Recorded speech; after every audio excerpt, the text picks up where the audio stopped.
What's your childhood mystery that you finally solved years later? I met my wife in college, and when we were dating she often mentioned that when she was a kid she had a play doctor's kit that was stolen from her house. She had some surgeries really young and so her parents bought it for her to demystify the doctor's office. She'd use it all the time on her dad poking and prodding him. One day I asked her about the robbery. Did they take everything? Jewelry? The TV? Other valuables? No, and no. It hit me. I asked, so, someone broke into your house and only stole your doctor's kit, leaving anything worth fencing there? Yeah, why? Did you ever consider your folks were tired of you using the kit on them all the time after you got better? Oh, damn. We confirmed it with her dad later, but for 15 years she had believed some thief broke in and only stole her beloved doctor's kit. Edit spelling. I love this. Sometimes it really just takes an outside perspective to see it. Also good practice to get a second opinion. I solved a family mystery for my mom. I wasn't allowed to play console video games during the week all the way until I was 18, but some nights I'd really be craving it, so I would noiselessly creep through my house into my basement where I could play video games in peace. But once every 30 times or so one of my parents would need something from the basement, and I'd quickly turn off the TV monitor, hide in the guest room and pray that it didn't turn on a light or notice the Xbox was on. One night I ducked into the guest room and hid behind the bed. To my horror my mom followed me into the room and turned on the lights. I was panicking, so when she started digging through the closet with her back to me I made a run for it. I nearly brushed her shirt, and if she'd seen me it'd probably have given her a heart attack. But I made it and kept going all the way to bed. About 5 years went by and my mom said something like, "You're such a quiet walker," and I told her it was because of my basement trips, thinking I had nothing to lose. My mom's face went kinda solemn, and when I explained she said, "So there really was someone down there?" And she explained that she remembered that exact night and the feeling that there was a ghost in the room. Over the next couple days she'd stare into space and just say, "I can't believe you were really there." She seemed to get over it, but she probably checks empty rooms closer now. Lol, of all the ways to traumatize your parents. I had to explain to my mom that my teen sister was not potentially depressed or ill because she started needing a nap like every other day after school and would sleep really deep and only react to the second or third knock. Mom couldn't believe that she may just be diddling herself in her room. That did somewhat traumatize her. Oh God, I distinctly remember having one of the most embarrassing conversations with my mom ever at 13 years old. My mom kept asking why I started always having my door closed at night as a preteen, and would constantly knock to check up on me. Finally she just decided to unlock the door with a key and walked in on little 13-year-old me choking the chicken. She thought I was playing with fire or something else that I shouldn't have been doing for whatever reason. It apparently had never occurred to her that a 13-year-old boy would need some alone time.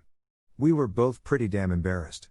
My mom had me when she was older too, like early 40s, she came from a time when that kind of thing was simply not discussed. A key excerpt from the conversation: "Mom, but every night?" Me, bright as a tomato, half yelling in an attempt to end the conversation, "Yes, every night. Sometimes twice. Can we please stop now?" Later on we both laughed about it, and I got to explain to her that in middle school it was like walking around with a half-cocked gun all day. Lol. It's funny because she worked as a nurse for years, she had to know what that time was like. Later on we both laughed about it, and I got to explain to her that in middle school it was like walking around with a half-cocked gun all day. Lol. It's funny because she worked as a nurse for years, she had to know what that time was like. You see, I'm 33 now, but my parents are still too embarrassed about sex and anything around it that looking back and laughing about it is still out of the cards.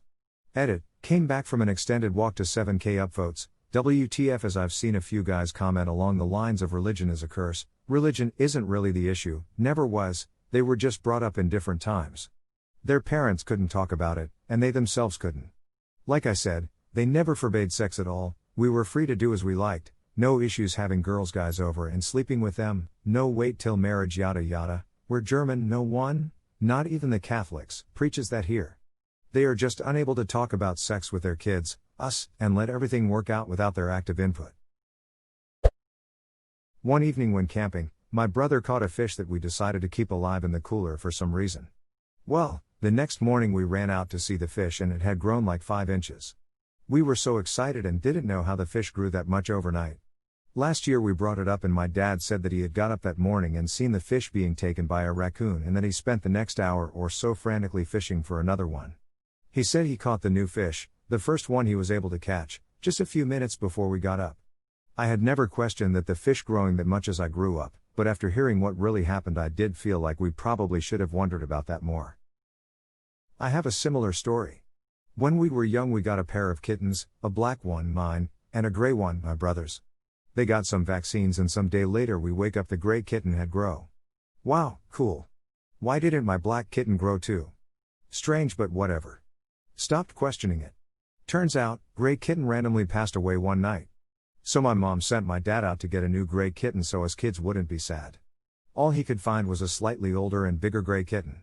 So they told us one of his shots helped him grow. Believed that until late high school when my mom came clean. You probably told the story of how shots made one of your kittens grow to a teacher who was then like, oh honey. Who ate all the cherries in the cherry cake? I was blamed for this for years after someone picked out all of the cherries and ate them during a family Christmas party. 8 years later my little sister confessed to me that it had been her. When I was 10 my godfather gave me $20 as a Christmas gift. At the end of the dinner the money had disappeared.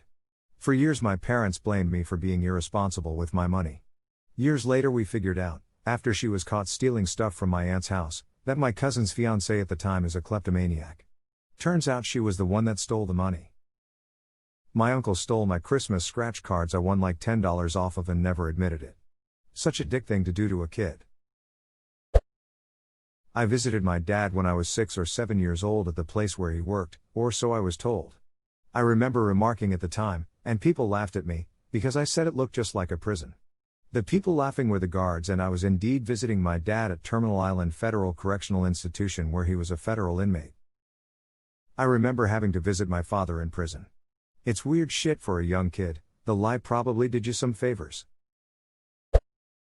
My dad used to say he could stop the rain for a moment by snapping his fingers. He'd do it in the car, when it was pouring. I was so mesmerized, told all my friends about it, well into late elementary school. I've since realized he'd snap as we drove underneath an overpass. My dad would make street signs, stop signs, mile markers, speed limit signs etc., light up and then turn off with a hand motion. He would never do it when other cars were near so they wouldn't be alarmed or see the magic. My sister and I begged him to do this every car trip. It wasn't until I started driving that I realized he was just turning his brights on off and the light was just reflecting off the sign like it's supposed to. Edit spelling. My mom used to call us in for dinner by yelling out the back door from the kitchen. I was in middle school before I realized the screen door was actually called a screen door. This one is hands down my favorite. I'm calling the screen door to my back porch a screen door from now on. I've always wanted to know what was behind the ATMs at a bank, how it worked and where did the money come from. I grew up and worked at a bank just to find out some fat dude had to squeeze behind the ATMs to refill it, me. Eventually we all grow up to be the fat dude that resolves our mystery. I was watching Star Trek TNG with my dad when someone told Riker to wash his back. When I asked my father why someone would say that to another person, he said so you can smell someone coming up behind you. It wasn't until years later that I understood how easy it was to hear watches wash, and how committed my dad was to willfully deceiving his children for personal satisfaction. As a PS here, my brother and I were convinced that he spoke Spanish until we were teenagers. He did not, he simply rattled off a string of Taco Bell items as fast as he could. Haha. My parents were the same, they taught me a lot of made-up words especially for food items. I'm still realizing at almost 30 that there are made-up words I'm still using haha. This. One kid wanted cake but not lasagna.